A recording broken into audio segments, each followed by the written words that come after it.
The girl's voice was small but absolute. Someone changed her medicine, sir. David Chen, 61, founder of Chen Medical Technologies, 4.2 billion in assets, turned from his hospital bed to see a child in the doorway. She wore a janitor's uniform 3 sizes too large, sleeves rolled 6 times, fabric pulling around shoes held together with electrical tape. Her hair was pulled back with a rubber band. She couldn't have been more than 11. A rolling cart of cleaning supplies stood behind her, but her hands were empty, clenched at her sides. What did you say? David's voice came out hoarse. They'd removed his breathing tube 2 hours ago, post-surgery recovery from the valve replacement that was supposed to save his life. His chest felt like crushed glass. Your 4-bag. The medicine. A nurse came in 20 minutes ago when you were sleeping. She switched it. The new one's different. Wrong color. Wrong label position. The girl took 1 step into the room, then stopped, as though crossing an invisible boundary required permission. I was cleaning the hallway. I saw her through the window. She looked around first, like she didn't want anyone to see. This was 4 days before the toxicology report. 4 days before the FBI would find potassium chloride in the discarded 4-bag, a concentration that would have stopped David's healing heart within the hour. For days before they'd arrest his nephew Marcus for conspiracy to commit murder, inheritance motive, 3 million in gambling debts. But in that moment, in the private suite of Manhattan Presbyterian, David Chen only saw what everyone saw when they looked at her: poverty, exhaustion, someone else's problem. You're confused, sweetheart, David said, though his eyes went to the 4-stand beside his bed. Clear fluid dripped through tubing into his arm. The nurses here are professionals. They know what they're doing. I'm not confused. Her voice didn't rise, but something in it hardened. I watch everything. I have to. And I know what I saw. She pointed at the bag hanging from the steel pole. That one's different from the one that was there this morning. The old one had a blue stripe at the top. This one's all clear. And the nurse who changed it, she wasn't the regular one. She was younger, blonde. She wore different shoes than the other nurses. Sneakers instead of clogs. And she didn't scan the barcode. All the other nurses scanned the barcode first. She just hung it up and left fast. David's chest tightened. Pain or fear, he couldn't distinguish. What's your name? Avery. Avery Walsh. I'm 12. I work here after school and weekends. My mom's the night shift supervisor in housekeeping. I help her because we need the money. Her chin lifted slightly, defensive pride against expected judgment. I'm good at my job, and I'm good at noticing things that are wrong. Something in her certainty pierced through David's post-surgical fog. He built his fortune on pattern recognition, on seeing what others missed in medical device data. This child had that same quality, the watchfulness of someone who'd learned that survival required absolute attention. Where's your mother now? David asked. 4th floor. But she'll get in trouble if you call her. If I'm wrong about this, they'll fire her for letting me bother patients. Avery's jaw set. I'm not wrong. David reached for the call button, then hesitated. The surgery had been complicated. Emergency procedure when the scheduled valve replacement revealed unexpected damage. Only family knew he was here. His daughter Sarah in London, his sister Margaret in California, and his nephew Marcus, who'd been in the room 2 hours ago, holding David's hand as he woke from anesthesia, promising everything would be all right. Marcus, who would inherit controlling interest in Chen Medical Technologies if David died. Marcus, who'd been asking about the will lately, about succession plans, about what happened to the company if something unexpected occurred. What did the nurse look like? Exactly. David's voice was sharper now. Avery closed her eyes, remembering. White woman, maybe 30. Blonde hair in a ponytail. Blue scrubs like everyone else. But new, not faded like the regular nurses. And she had long nails. Red polish. None of the other nurses have long nails. My mom says you can't work in a hospital with long nails because of infection control. David felt his heart rate increase, the monitor beside his bed beeping faster. Red nails. Marcus's girlfriend Stephanie had red nails. Long, expensive, always perfectly maintained. Stephanie, who'd become a nurse 2 years ago, who worked at a different hospital across town, who'd complained recently about her student loans, who'd been at Marcus's side during every family dinner, watching and listening and calculating. Pull that 4, David said suddenly. Avery's eyes widened. I can't do that. I'm not medical staff. I could hurt you. Pull it now. Carefully. Just remove the tape and slide the needle out. Then hit that call button and don't let anyone in this room until security arrives. Can you do that? She moved fast, small hands surprisingly steady. The tape peeled away. The 4 needle slid free. David pressed his thumb over the insertion point, and Avery jabbed the call button with her other hand, then moved to stand between David and the door, her thin body blocking the entrance like a guardian made of wire and will. "What's happening?" she whispered. "I think," David said slowly, "someone I trusted is trying to kill me, and I think you just saved my life." The door opened. A nurse appeared, older, gray hair, regular clogs, familiar face. "Mr. Chen, your alarm went off. Why is your 4 disconnected?" "Don't let anyone touch that bag," David said, pointing to the 4 stand. "And get hospital security up here right now. That medication needs to be tested. I believe it's been tampered with." The nurse's face went pale. "Sir, that's a serious accusation. Make the call. Now." She disappeared. Avery remained in the doorway, breathing fast, her cart abandoned in the hallway. Through the window, Manhattan's February afternoon faded toward evening, steel and glass towers catching the last light. Somewhere in this building, or perhaps already gone, a woman with red nails and new scrubs was moving through corridors, believing she'd succeeded. But she hadn't accounted for a child who noticed everything, who understood that survival meant watching, who'd learned to read danger in the small wrong details that others missed. David looked at Avery, this small fierce person who owed him nothing and had risked everything. "Stay with me," he said quietly. "Please. Until security gets here. I don't want to be alone." She nodded, stepping fully into the room, and the door swung shut behind her, and together they waited for the truth to arrive. Security came first, 2 officers in navy blazers with radios crackling, then the hospital administrator, a thin man named Barrett whose face had gone the color of old paper. Behind them, David's surgeon, Dr. Reeves, still in scrubs from another procedure, her expression shifting from confusion to alarm as David explained in careful detail what Avery had witnessed. "That's impossible," Barrett said reflexively. "Our medication protocols are fail-safe. Every bag is scanned, logged, verified. Then verify this one," David interrupted. His thumb still pressed against the 4 insertion point, a small bloom of blood staining the gauze Avery had found for him. "Test it. Now, before anyone else comes in this room." Dr. Reeves moved to the 4 stand, examining the bag without touching it. Her jaw tightened. "This isn't the post-surgical medication protocol. Wrong manufacturer. Wrong concentration marking." She turned to Barrett. "When was this home?" "I don't know. I'll check the logs. A blonde nurse came in 20 minutes ago," Avery said from her position by the door. Everyone turned to look at her as though noticing her for the first time. Around 3:40. She didn't scan anything. She just switched the bags and left. "We don't have any blonde nurses on this floor today," Dr. Reeves said slowly. "I reviewed the staffing sheet this morning." The room went silent except for the beeping monitors and the hiss of oxygen David wasn't using anymore. Barrett's face had progressed from pale to greenish. "I'll call the police, and we'll lock down the floor. No one leaves until we sort this out." They came in waves after that. NYPD detectives, hospital risk management, finally 2 FBI agents who appeared 4 hours later when the preliminary test results came back. Potassium chloride, the on-duty pharmacist confirmed, enough to cause cardiac arrest in a post-surgical patient within 30 to 60 minutes.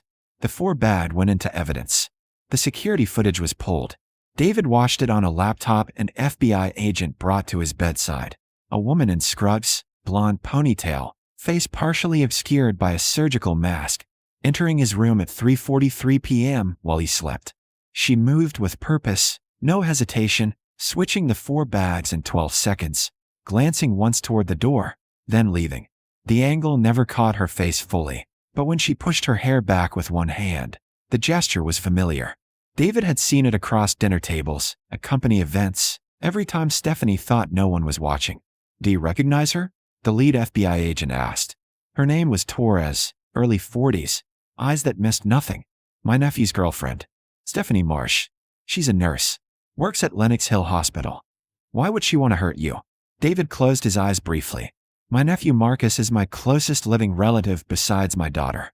He stands to inherit a controlling stake in my company if I die before updating my will." I was planning to do that next month, restructure everything, put Sarah in control, establish a foundation. Marcus knew I was considering it. We argued about it at Thanksgiving. How much is controlling stake worth? To Marcus? About $800 million, depending on market conditions. Agent Torres wrote something in her notebook. We'll need to bring both of them in for questioning. Do you know where they are right now? Marcus was here 2 hours ago. When I woke up from surgery, he brought flowers, told me he loved me. David's voice cracked slightly. He's my brother's son. I raised him after my brother died, paid for his education, brought him into the company. I trusted him completely. People kill for less than $800 million, Torres said, not unkindly. Much less. And trust is usually what gets exploited first. They found Marcus at his Tribeca apartment, found Stephanie at her Queens studio. The arrests happened simultaneously at 11 p.m., coordinated raids captured on bodycam footage David would later watch in the trial. Marcus cried, protested innocence, demanded lawyers. Stephanie was silent, her red nails drumming against the kitchen counter as agents read her rights.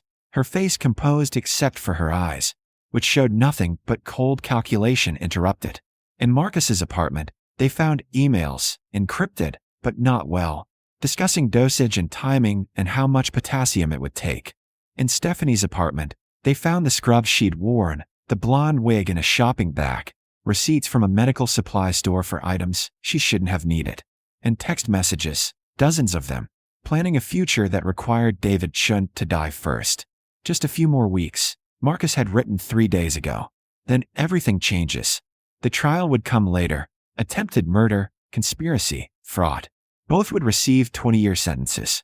But that night, while lawyers argued and agents processed evidence and his nephew's life imploded in holding cells downtown, David lay in his hospital bed under guard and thought about the child who'd saved him.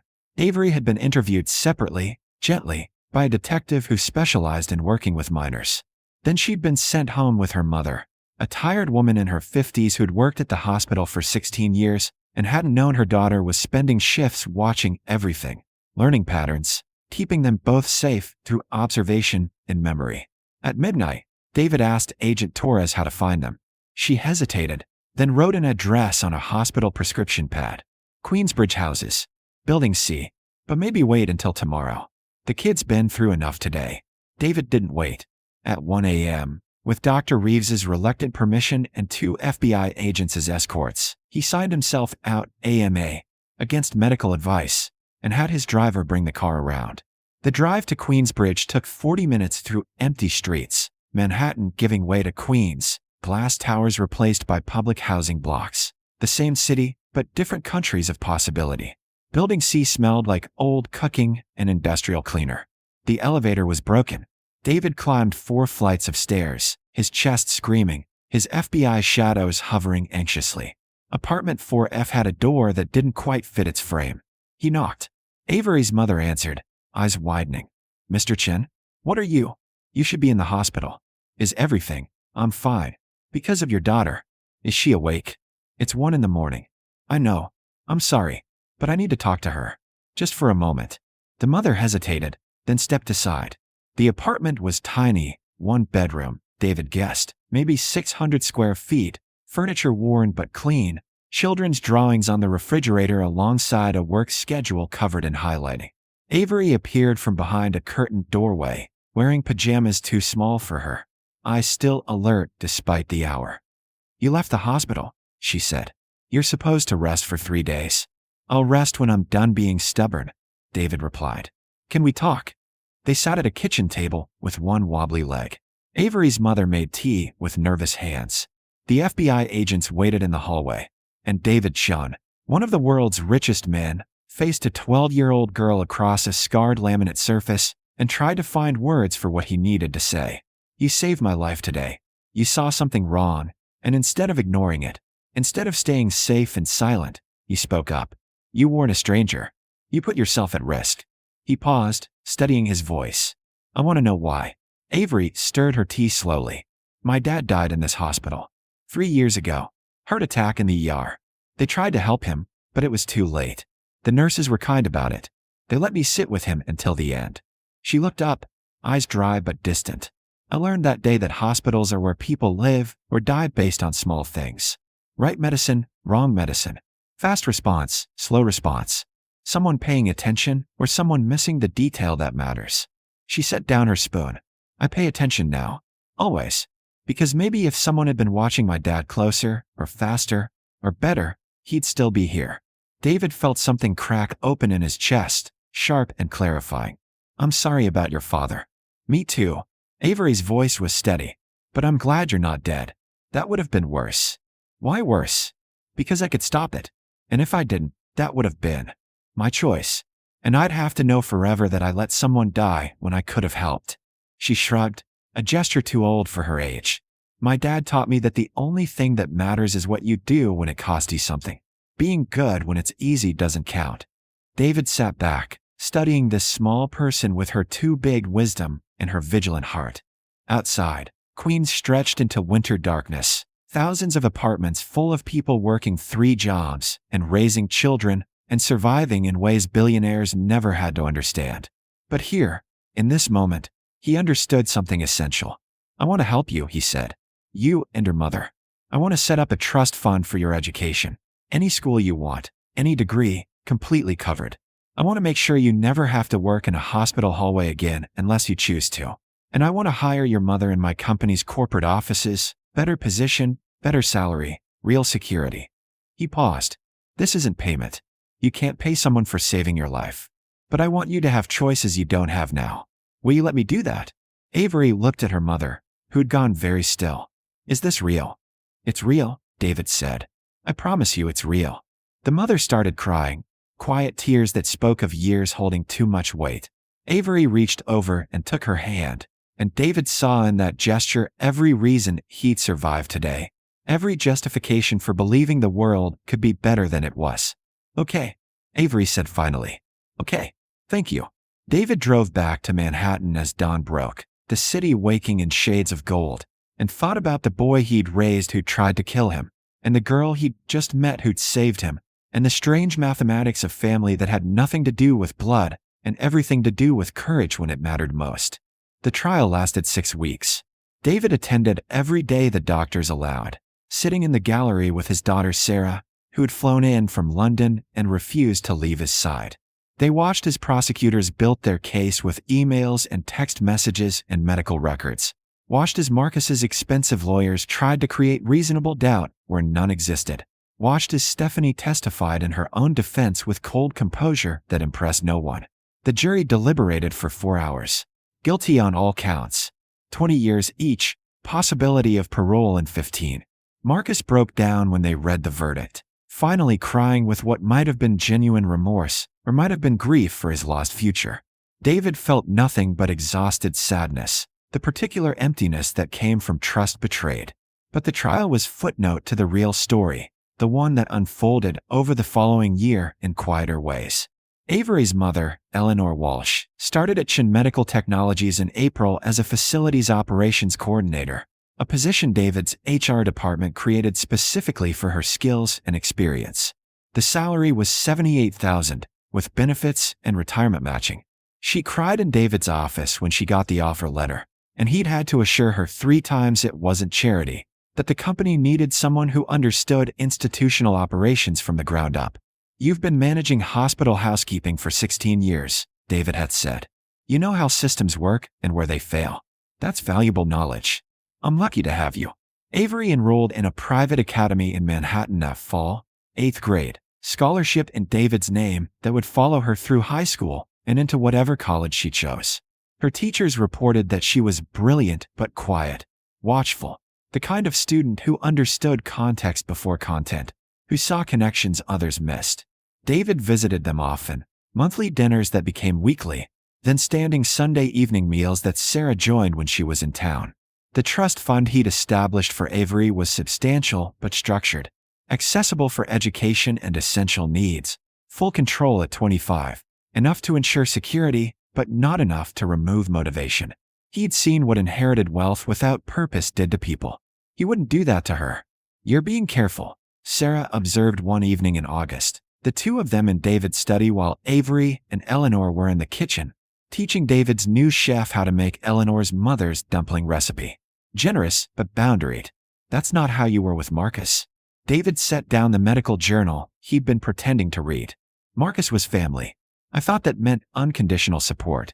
No questions, no limits, just trust. He paused. I was wrong. Family should mean accountability.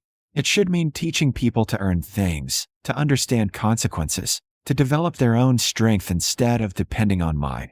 You're being a parent, Sarah said. Not a bank account. That's what Avery and Eleanor need. What Marcus needed too, before it was too late. She was right. David was being a parent, or learning how, slowly and imperfectly.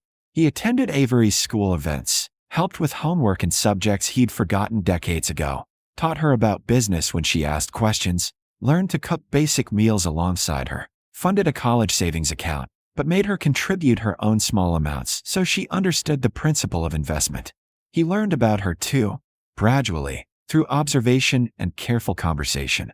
She wanted to be a doctor, specifically emergency medicine.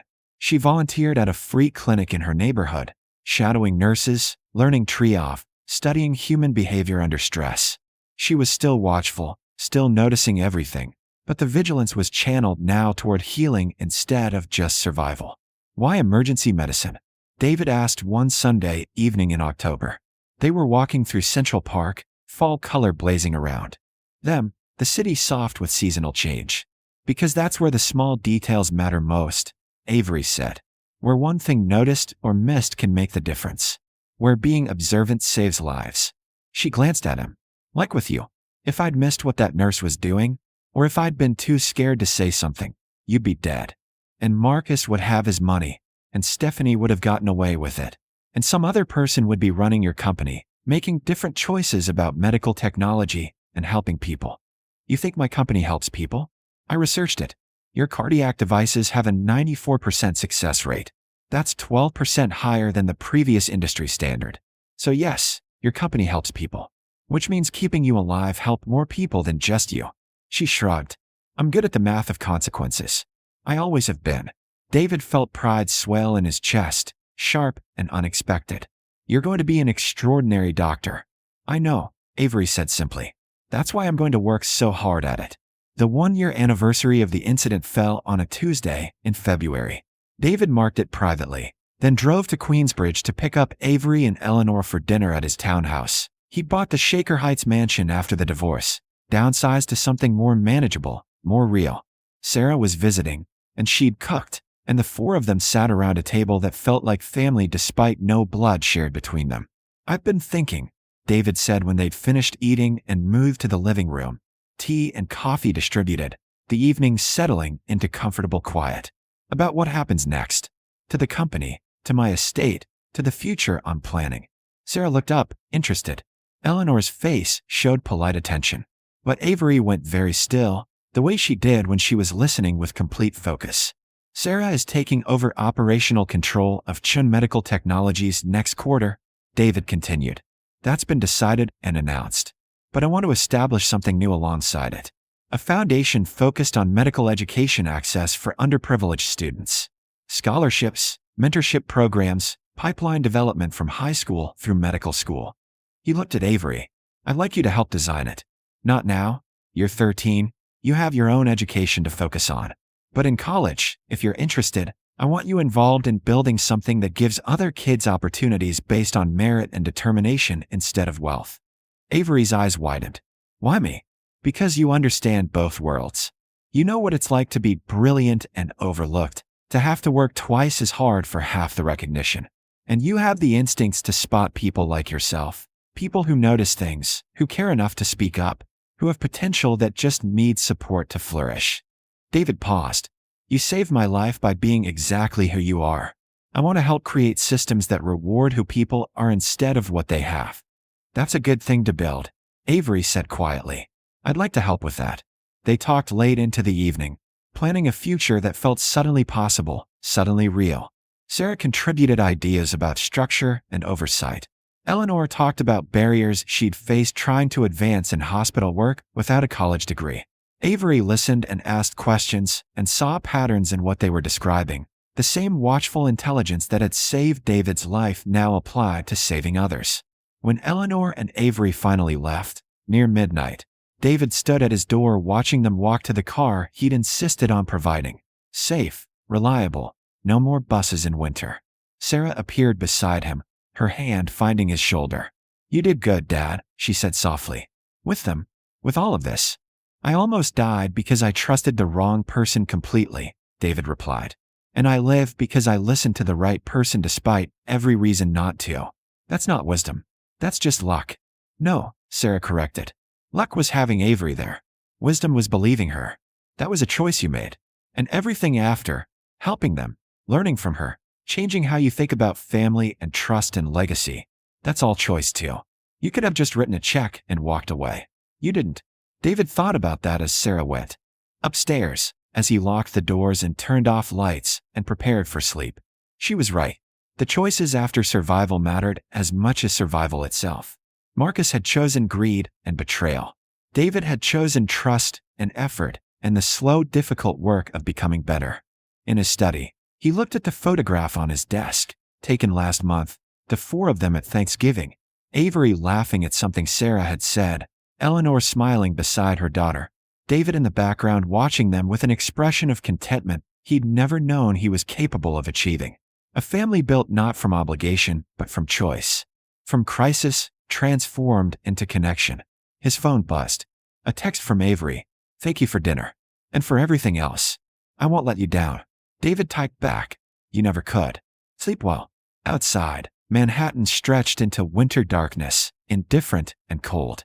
But inside this townhouse, in this life reconstructed from disaster and grace, there was warmth and purpose and the absolute certainty that some things, kindness, vigilance, the courage to speak truth to power, transcended every boundary of wealth and class and circumstance.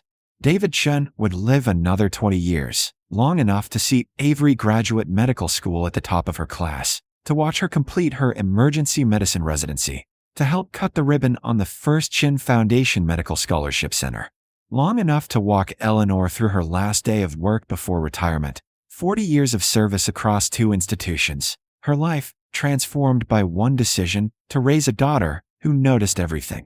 Long enough to know that the best thing he'd ever built wasn't a medical device or a billion-dollar company, but this, a life saved by vigilance and transformed by gratitude, a family formed from recognition and respect, a legacy measured not in inherited wealth, but in cultivated wisdom passed forward.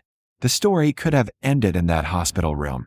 David's heart stopped by poison, Marcus inheriting everything, Avery returning to shadows and silence.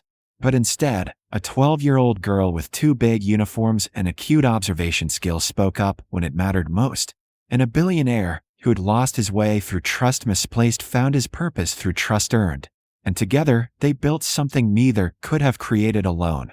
Proof that salvation comes in unexpected forms, that family means choosing each other daily, that the only legacy worth leaving is the one that teaches others to see clearly and speak bravely and help when it cost them something.